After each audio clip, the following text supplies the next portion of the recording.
Baik, Assalamualaikum warahmatullahi wabarakatuh. Hari ini kita akan masuk ke pertemuan. Slide-nya sudah terlihat ya, data grup. Sudah, Bu.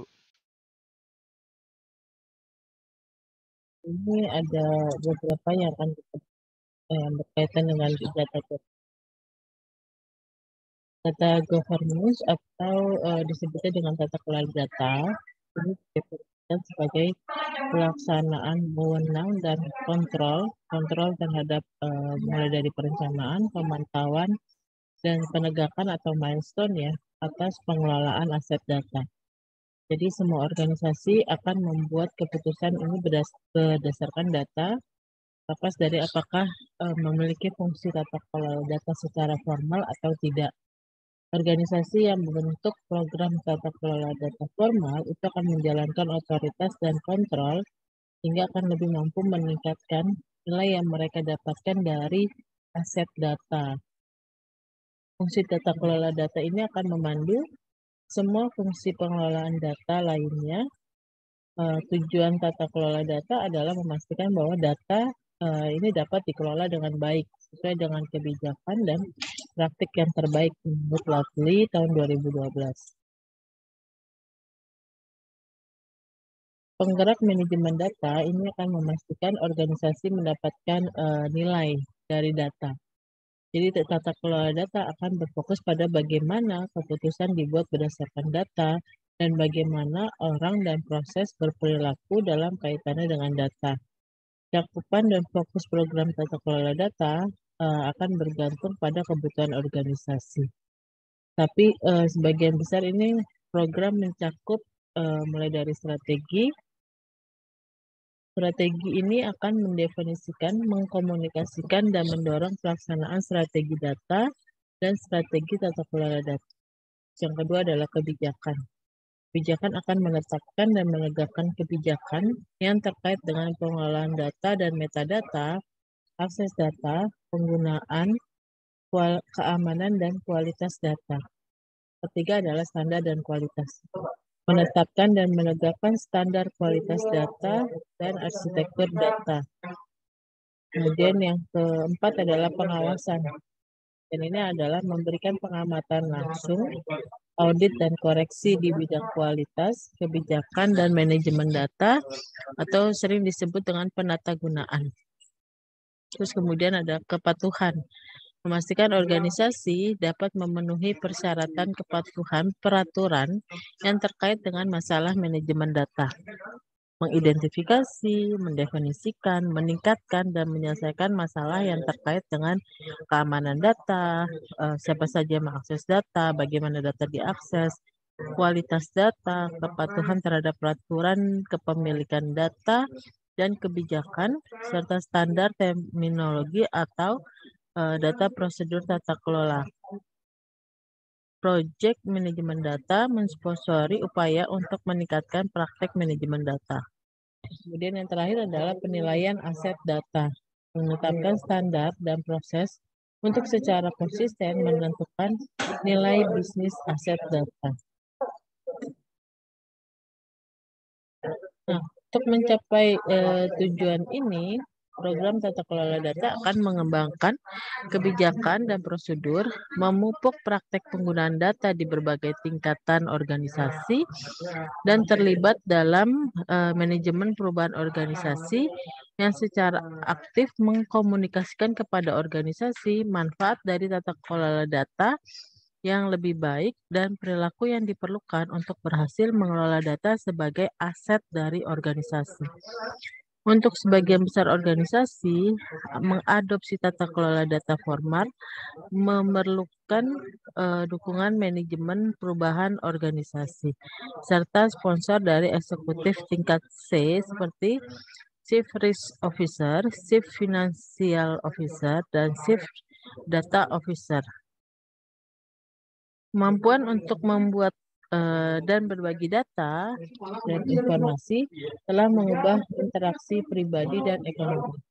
Kondisi pasar yang dinamis dan kesadaran yang tinggi akan data ini akan sebagai pembeda dari competitive advantage, menyebabkan organisasi akan menyelaraskan kembali tanggung jawab dari pengelolaan data.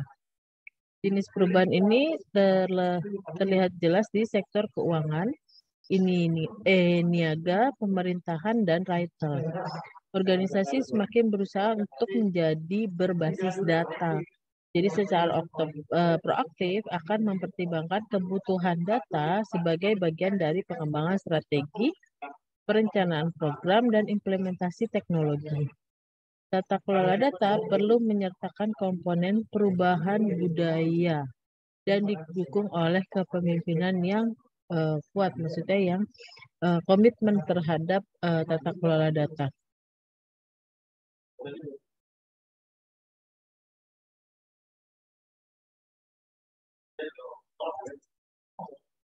Untuk mendapatkan manfaat dari data sebagai aset perusahaan, budaya organisasi harus belajar menghargai data dan aktivitas dari pengelolaan data tersebut. Bahkan dengan strategi data, tata kelola data, dan perencanaan pengelolaan data yang terbaik, tidak akan berhasil kecuali organisasi menerima dan mengelola perubahan. Untuk banyak organisasi, perubahan budaya merupakan tantangan utama. Salah satu prinsip dasar manajemen perubahan adalah perubahan organisasi memerlukan perubahan individu. Tata kelola data dan manajemen data ini akan menuntut perubahan perilaku yang signifikan, sehingga diperlukan manajemen perubahan.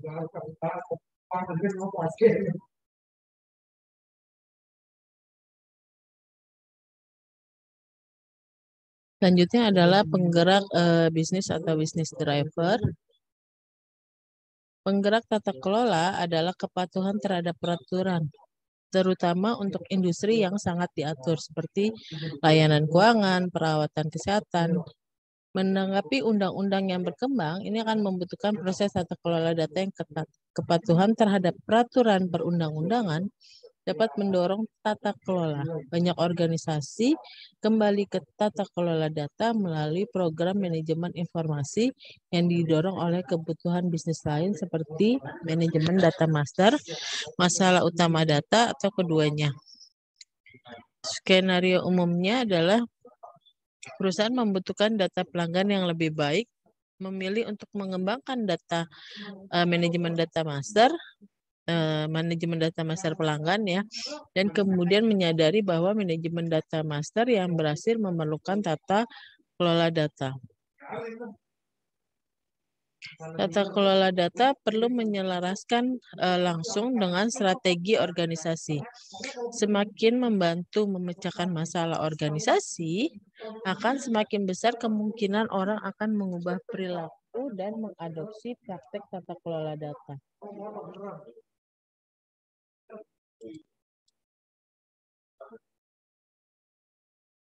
Penggerak untuk tata kelola data sering berfokus pada bagaimana meminimalisir risiko dan bagaimana meningkatkan proses.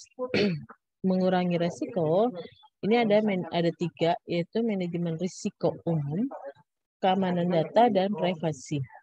Manajemen risiko umum ini berkaitan dengan pengawasan data risiko terhadap keuangan atau reputasi, termasuk tanggapan terhadap masalah hukum atau e-discovery dan peraturan. Keamanan data, perlindungan aset melalui kontrol untuk ketersediaan, kegunaan, integritas, konsistensi, kemampuan audit, dan keamanan data.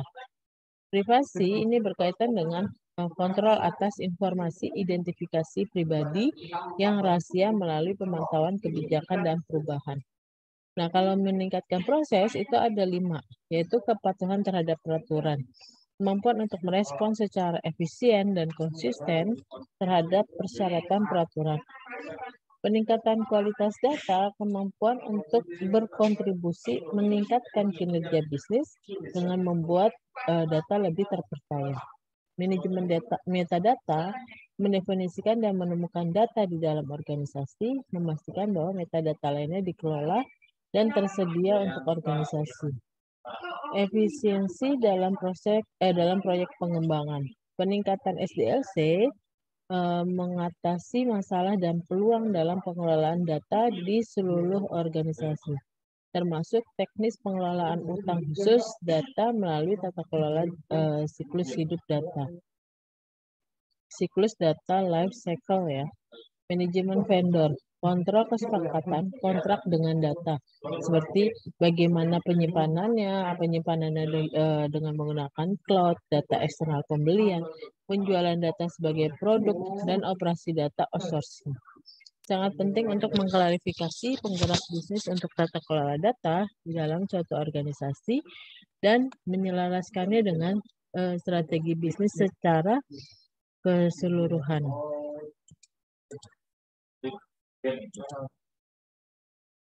Mengelola data memerlukan program berkelanjutan yang berfokus untuk memastikan bahwa organisasi mendapatkan nilai dari data dan mengurangi risiko yang terkait dengan data. Tim tata kelola data dapat berupa organisasi virtual atau organisasi lini dengan akuntabilitas tertentu.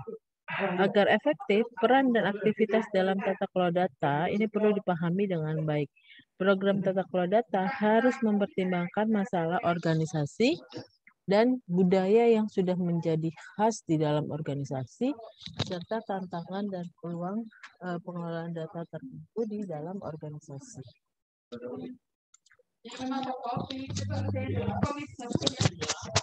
Tata kelola data terpisah dari tata kelola IT.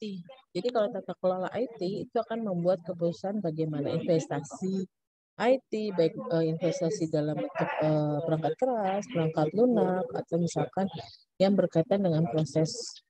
Terus kemudian portofolio aplikasi IT, portofolio project IT, perangkat lunak dengan perangkat keras dan arsitektur teknis secara keseluruhan. Jadi tata kelola IT akan menyelaraskan strategi dan investasi IT dengan tujuan dan strategi perusahaan. Kita lanjutkan dengan tadi sampai tata kelola IT menyelaraskan strategi dan investasi IT ya dengan tujuan dengan tujuan perusahaan dan strategi perusahaan.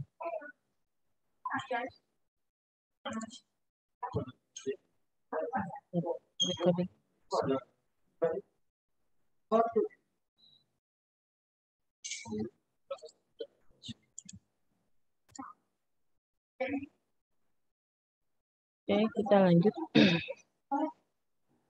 Kerangka kerja COVID atau tujuan kontrol untuk informasi dan teknologi terkait ini akan menyediakan standar.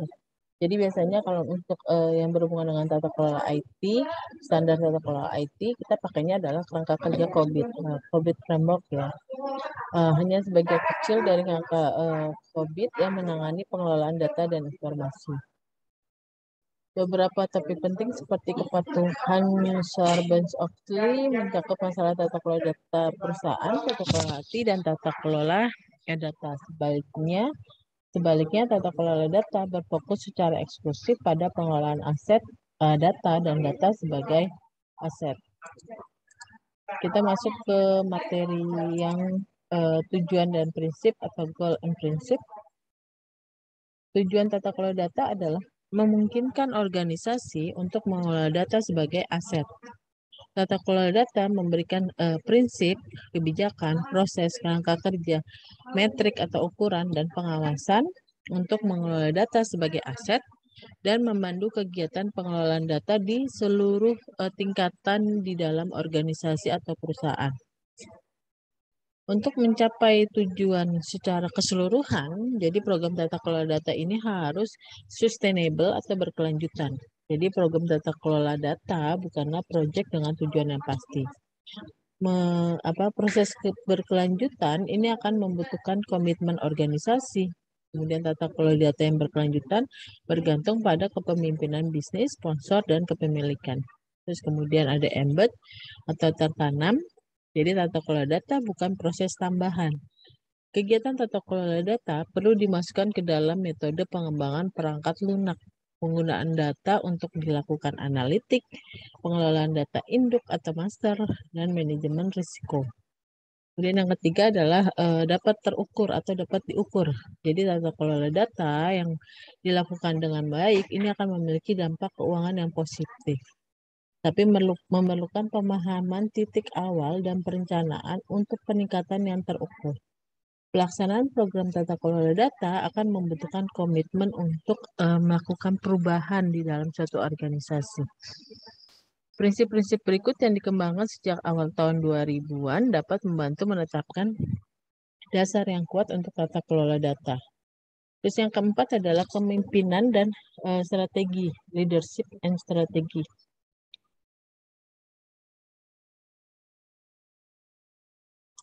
Tata kelola data yang sukses dimulai dengan kepemimpinan yang visioner dan berkomitmen. Aktivitas manajemen data dipandu oleh strategi data yang didorong oleh strategi bisnis perusahaan. Kemudian yang kelima adalah berbasis bisnis atau business driver. Tata kelola data adalah program bisnis dan dengan demikian harus mengatur keputusan IT yang berkaitan dengan data, seperti bagaimana mengatur interaksi antara bisnis dengan data. Kemudian ada share responsibility atau tanggung jawab bersama. Di semua manajemen data, area pengetahuan atau knowledge ya. Jadi di dalam organisasi itu ada knowledge yang dimiliki oleh masing-masing individu yang bekerja di dalam suatu organisasi tersebut. Nah, ada area yang melakukan namanya adalah memanage knowledge. Jadi bagaimana kita membentuk suatu sistem knowledge management namanya untuk mengelola knowledge yang dimiliki oleh karyawan, baik knowledge yang tacit atau maupun knowledge yang eksplisit. Nah, kalau knowledge yang eksplisit adalah knowledge yang sudah tertuang di dalam cetakan atau file-file gitu ya. Misalkan ada SOP atau misalkan ada POB dan lain sebagainya atau aturan-aturan dari organisasi itu adalah knowledge yang sudah eksplisit. Nah, ada knowledge yang tacit. Jadi knowledge tacit itu adalah ketika karyawan ini ya menghadapi suatu masalah dan dalam keberlanjutannya gitu ya karyawan ini berhasil menyelesaikan masalah. Nah, bagaimana dia berhasil menyelesaikan masalah kalau tidak dibuat knowledge eksplisit, itu akan tersimpan ke dalam knowledge tacitnya dia di dalam otak atau kepala individu manusia tersebut, pegawai tersebut gitu. Jadi ada area yang yang dikhususkan untuk mengelola knowledge management tersebut. Nah, tata kelola data adalah tanggung jawab bersama antara pengelola data bisnis dan profesional manajemen data teknis. Terus yang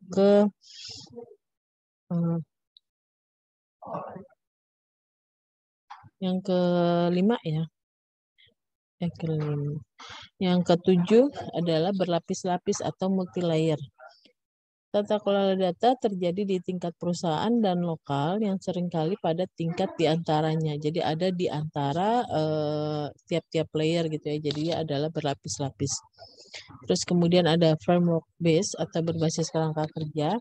Karena kegiatan tata kelola data ini memerlukan koordinasi lintas bidang ilmu. Program tata kelola data harus menetapkan kerangka kerja operasi yang mendefinisikan akuntabilitas dan interaksi.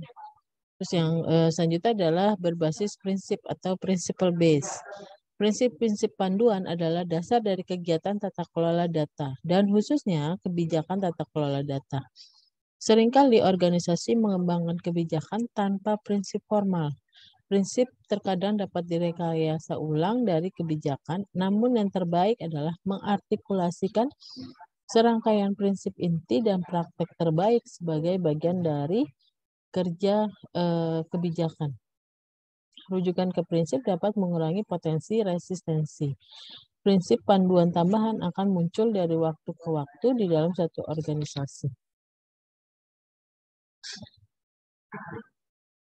Kemudian kita masuk ke slide yang selanjutnya, yaitu membahas mengenai data governance and data management.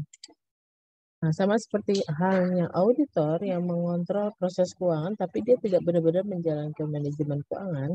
Nah, tata kelola data ini bertindak memastikan data dikelola dengan baik tanpa secara langsung menjalankan manajemen data. Jadi tata kelola data ini mewakili pemisahan tugas yang melekat antara pengawasan dan pelaksanaan.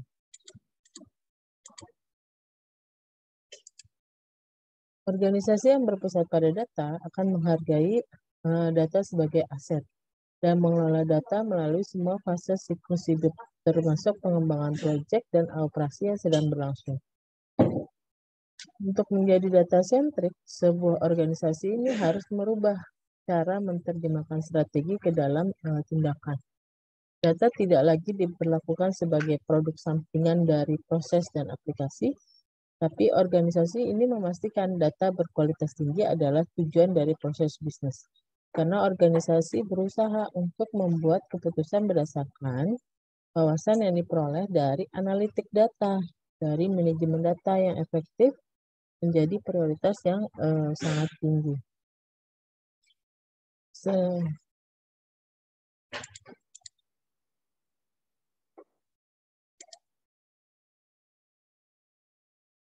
Seringkali kita mencampur adukan nih antara data dan teknologi informasi.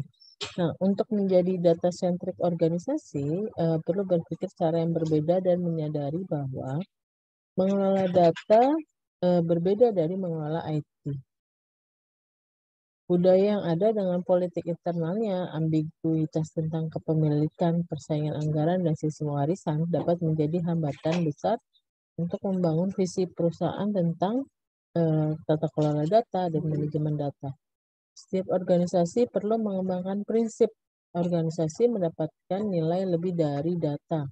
Cenderung berbagi hal seperti ini, yaitu data harus dikelola sebagai aset perusahaan. Praktek terbaik manajemen data harus didorong di seluruh organisasi. Strategi data perusahaan harus langsung diselaraskan dengan strategi bisnis secara keseluruhan. Proses manajemen data ini harus terus ditingkatkan. Kemudian kita masuk ke organisasi tata kelola data. Kata inti dalam governance adalah memerintah. Jadi tata kelola data dapat dipahami dalam pengertian tata kelola politik. Tata kelola data mencakup fungsi seperti legislatif, bagaimana mendefinisikan kebijakan, standar, dan arsitektur data perusahaan. Kemudian yudisial, manajemen masalah dan eskalasi. Kemudian ada fungsi eksekutif, melindungi dan melayani tanggung jawab administratif. Untuk mengelola risiko yang lebih baik, sebagian besar organisasi mengadopsi bentuk tata kelola data yang representatif, sehingga semua pemangku kepentingan dapat didengar. Setiap organisasi harus mengadopsi model tata kelola data yang mendukung strategi bisnis dan keberhasilan dalam konteks budaya. Organisasi juga harus siap mengembangkan model untuk menghadapi tantangan-tantangan baru yang dihadapi oleh organisasi. Model berbeda sehubungan dengan struktur organisasi, tingkat formalitas, dan pendekatan untuk pengambilan keputusan. Beberapa model diatur secara terpusat, sementara model-model yang lain itu modelnya adalah terdistribusi. Organisasi tata kelola data memiliki banyak lapisan untuk mengatasi masalah pada tingkat level-level yang berbeda di dalam suatu organisasi atau perusahaan, seperti lokal, divisi, dan seluruh perusahaan. Pekerjaan tata kelola sering dibagi di antara beberapa komite, masing-masing dengan tujuan dan tingkat pengawasan yang berbeda-beda dari yang lain. Kita lihat di sini lapisan-lapisannya. Ada komite tipikal yang mungkin dibentuk dalam tata kelola data dan kerangka kerja. Yang di dalam tabel ini bukan bagian organisasi ya. Jadi diagram ini menjelaskan bagaimana berbagai bidang bekerja sama untuk melaksanakan tata kelola data sehubungan dengan tren di atas untuk menghilangkan penekanan pada istilah organisasi. Yang pertama adalah Data Governance Steering Committee. Jadi ini adalah organisasi otoritas utama dan tertinggi untuk tata kelola data suatu organisasi. Nah, bertanggung jawab terhadap pengawasan, dukungan, dan pendanaan aktivitas tata kelola data yang terdiri dari sekelompok eksekutif di senior linear lintas fungsional, mengeluarkan dana untuk tata kelola data dan kegiatan yang mensponsori tata kelola data yang direkomendasikan oleh Data Governance Council. Komite ini memiliki pengawasan dari pendanaan tingkat tinggi atau komite pengarah berbasis inisiatif. Terus ada juga Data Governance Council, mengelola inisiatif tata kelola data, misalkan bagaimana mengembangkan kebijakan atau metrik-metrik tertentu, masalah dan eskalasi, terdiri dari eksekutif yang sesuai dengan model operasi yang digunakan. Data Government Office, ini adalah fokus berkelanjutan terhadap definisi data di tingkat perusahaan dan standar manajemen data di semua bidang pengetahuan atau data manajemen. Mengkoordinasikan peran dan memberi label sebagai penjaga data atau pemilik data. Kemudian ada data stewardship team atau tim penata layanan data, berfokus pada satu atau lebih area subjek atau proyek tertentu, berkolaborasi dan berkonsultasi dengan tim proyek mengenai definisi data, standar manajemen data yang terkait dengan fokus. Jadi dari pengelola data bisnis dan teknis serta analisis data. Yang terakhir adalah Local dan Governance Committee. Organisasi besar memiliki Dewan Tata Kelola Data atau divisi yang khusus berhubungan dengan tata kelola data. Tapi ada juga yang departemen kecil yang bekerja di bawah naungan Data Governance Council perusahaan. Kemudian selanjutnya adalah jenis model operasi tata kelola.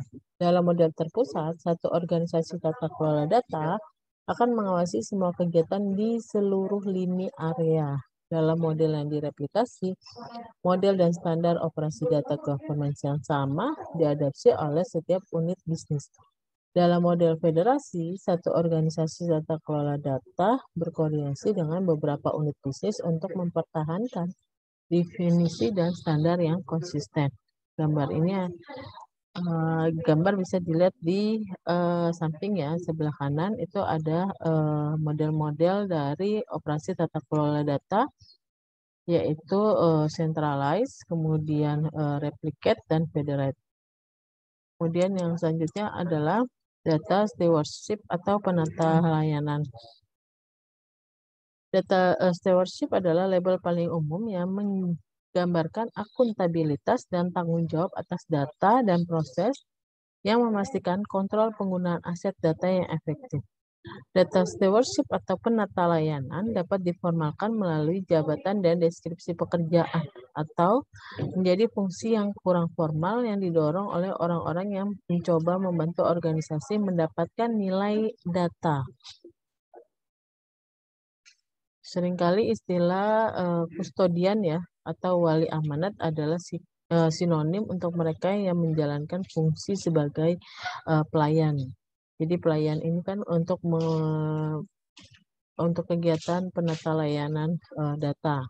Fokus kegiatan penata gunaan akan berbeda dari organisasi ke organisasi tergantung strategi organisasi, budaya, masalah yang coba dipecahkan oleh organisasi, tingkat kematangan manajemen data, formalitas program penata layanan. Namun dalam banyak kasus, aktivitas penata layanan data akan berfokus pada bagaimana membuat dan mengelola inti metadata, definisi dan pengelolaan terminologi bisnis, nilai data yang valid, dan metadata penting lainnya. Penata layanan atau data steward sering bertanggung jawab atas dasar istilah bisnis organisasi yang menjadi sistem pencatatan untuk istilah bisnis yang terkait dengan data. Yang kedua adalah mendokumentasikan aturan dan standar data dan aturan kualitas data. Harapan yang digunakan untuk mendefinisikan dan data berkualitas tinggi sering dirumuskan dalam istilah aturan yang berakar dan proses bisnis yang membuat atau mengkonsumsi data. Penata layanan membantu memunculkan aturan-aturan untuk memastikan bahwa ada konsensus tentang aturan-aturan pengelolaan data dalam organisasi dan digunakan secara konsisten. Mengelola masalah kualitas data. Penata layanan sering terlibat dalam identifikasi dan penyelesaian masalah terkait data atau dalam memfasilitasi proses penyelesaian. Melaksanakan kegiatan tata kelola data dan operasional, ini penanggung jawab bertanggung jawab untuk memastikan bahwa kebijakan dan inisiatif tata kelola data dipatuhi dalam kegiatan sehari-hari maupun proyek demi proyek. Memastikan bahwa data dikelola untuk mendukung tujuan organisasi secara keseluruhan. Nah, untuk jenis data steward itu dibagi menjadi 7 ya. Jadi penata layanan atau data steward adalah orang yang tugasnya mengelola barang milik orang lain. Jadi data steward ini mengelola aset data atas nama orang lain untuk kepentingan terbaik organisasi. Data steward mewakili kepentingan semua pemangku kepentingan dan harus mengambil perspektif perusahaan untuk memastikan data perusahaan berkualitas tinggi dan dapat digunakan secara efektif. Jadi, data steward atau penata layanan bertanggung jawab atas aktivitas kelola data dan memiliki sebagian waktu yang didedikasikan untuk aktivitas pengelolaan data. Tergantung pada bagaimana seberapa besar kompleksitas organisasi dan tujuan program data governance. Data steward dapat dibedakan menjadi 7 yaitu Chief Data Steward. Ini memimpin badan tata kelola data sebagai pengganti Chief Data Officer atau bertindak sebagai Chief Data Officer dalam organisasi tata kelola data berbasis komite atau terdistribusi. Jadi Chief Data Steward memungkinkan mungkin juga menjadi sponsor eksekutif. Kemudian ada Executive Data Steward adalah manajer senior yang bertugas di Data Governance Council. Kemudian ada Enterprise Data Steward, itu adalah pengawasan domain data di seluruh fungsi bisnis. Kemudian ada Business Data Steward adalah profesional bisnis, pakar materi yang bertanggung jawab atas bagian data. Bekerja sebagai pemangku kepentingan atau stakeholder untuk mendefinisikan dan mengontrol data. Kemudian ada data owner, ini adalah business data steward yang memiliki otoritas persetujuan untuk keputusan terhadap data dalam domain. Kemudian ada technical data steward adalah profesional IT yang beroperasi dalam salah satu area knowledge seperti spesialis integritas data, administrator basis data, spesialis intelligent business, analisis kualitas data, dan administrator metadata. Yang terakhir adalah coordinating, jadi memimpin dan mewakili tim bisnis dan data steward teknis dalam diskusi antar tim dengan data steward eksekutif. Koordinasi data steward ini sangat penting dalam organisasi yang berukuran besar. Kemudian ada kebijakan data. Kebijakan data adalah arahan yang menyusun prinsip dan maksud manajemen ke dalam aturan dasar yang mengatur pembuatan, akuisisi, integritas, keamanan, kualitas penggunaan data, dan informasi. Kebijakan data ini bersifat global, jadi mereka mendukung standar data serta perilaku yang diharapkan terkait dengan aspek utama pengelolaan dan penggunaan data. Kebijakan data ini sangat bervariasi di seluruh organisasi. Kebijakan data menggambarkan apa dari tata kelola data, apa yang harus dilakukan, apa yang tidak boleh dilakukan. Sementara standar dan prosedur itu menggambarkan bagaimana melakukan tata kelola data. Harus ada kebijakan data yang relatif sedikit dan kebijakan tersebut harus dinyatakan secara singkat dan langsung. Dan kita masuk ke penilaian aset data. Penilaian aset data adalah proses bagaimana kita memahami, menghitung nilai ekonomi data bagi suatu organisasi. Karena data, informasi, bahkan bisnis intelijen adalah konsep abstrak. Jadi pengguna ini akan mengalami kesulitan untuk menyelaraskan dengan dampak ekonomi terhadap data. Jadi kunci untuk memahami nilai item yang tidak dapat dipertukarkan seperti data adalah memahami bagaimana hal itu digunakan dan nilai yang dibawa oleh penggunanya. Tidak seperti aset lainnya, misalkan uang, peralatan fisik gitu ya, kumpulan data tidak dapat dipertukarkan secara sepandan karena data pelanggan atau satu organisasi itu berbeda dari organisasi lain. Tidak hanya pelanggan itu sendiri, tetapi data yang terkait dengan mereka, misalkan riwayat pembelian, preferensi, dan lain sebagainya. Bagaimana sebuah organisasi mendapatkan nilai dari data pelanggan, yaitu apa yang dipelajari tentang pelanggannya.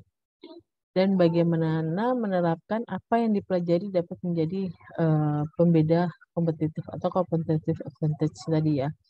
Sebagian besar fase siklus hidup melibatkan biaya, termasuk memperoleh, menyimpan, mengelola, dan membuang data. Data hanya membawa nilai ketika digunakan. Saat digunakan, menimbulkan biaya yang terkait dengan manajemen risiko. Jadi, nilai muncul ketika manfaat ekonomi dari penggunaan data melebihi biaya untuk memperoleh dan menyimpan data, serta mengelola risiko yang terkait dengan penggunaan.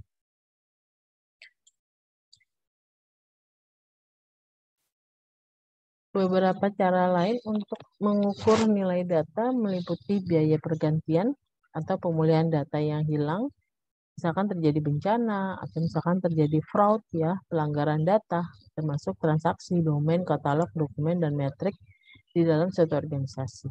Kemudian ada nilai pasar, adalah nilai sebagai aset bisnis pada saat akuisisi. Peluang yang teridentifikasi, nilai pendapatan yang dapat diperoleh dari peluang yang diidentifikasi dalam data bisnis intelligence dengan menggunakan data untuk transaksi atau menjual data. Kemudian ada selling data. Beberapa organisasi ini akan mengemas data sebagai produk atau menjual wawasan yang diperoleh dari data mereka. Kemudian selanjutnya adalah biaya risiko. Penilaian berdasarkan potensi penalti, biaya perbaikan, biaya litigasi yang berasal dari hukum atau peraturan. Risiko dari tidak adanya data yang diperlukan, kehadiran data yang seharusnya ada, tidak ada, misalkan data tak terduga yang ditemukan, data yang perlu dibersihkan tapi belum dihapus. Jadi kalau misalkan kita mau membuat data mining misalkan, atau yang nanti akhirnya akan masuk ke dalam ranah business intelligence, itu kan harus ada proses cleaning data ya. Cleaning data itu seperti apa? Jadi cleaning data itu adalah menghapus data-data yang anomali atau juga menghilangkan data-data yang tidak sesuai dengan inputan ya. Jadi kalau misalkan atau misalkan ada datanya yang kebanyakan nol, tidak terisi, itu harus dihapus.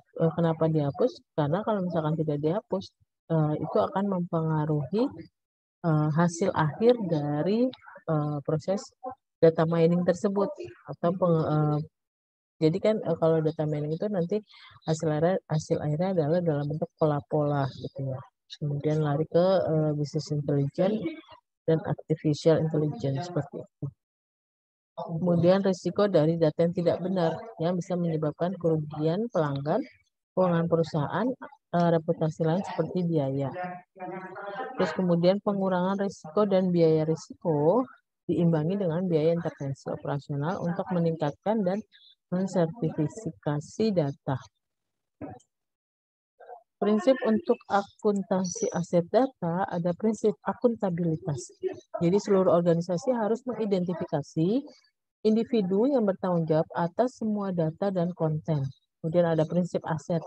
Data adalah aset dan memiliki karakteristik aset lainnya. Walaupun aset itu tidak dapat diperjualkan, maksudnya kayak kalau keuangan itu kan asetnya kelihatan ya.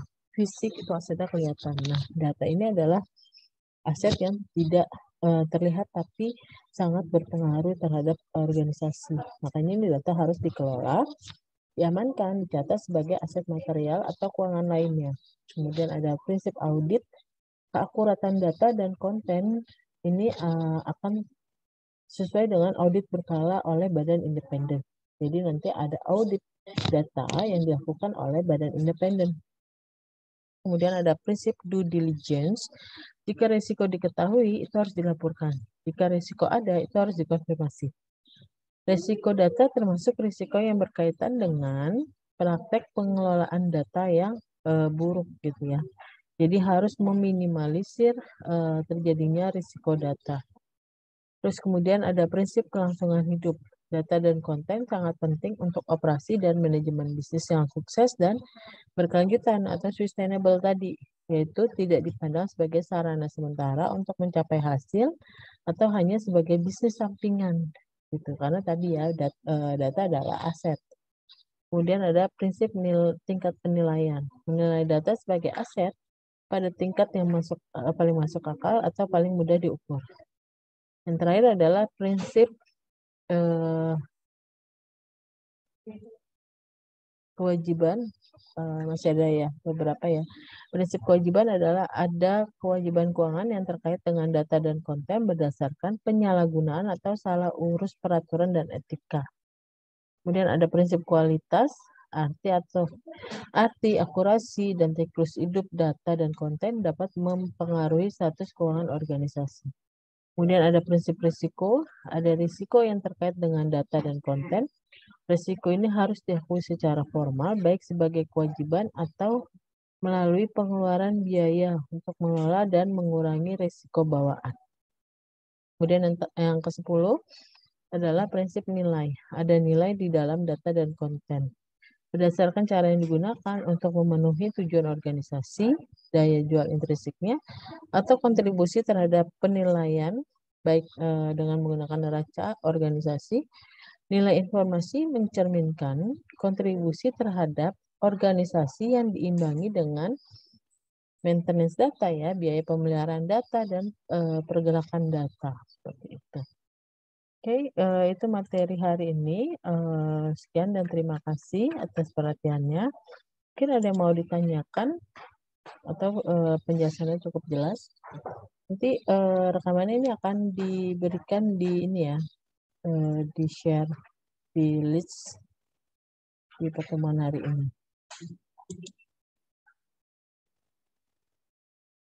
Oke. Ada yang mau dipertanyakan?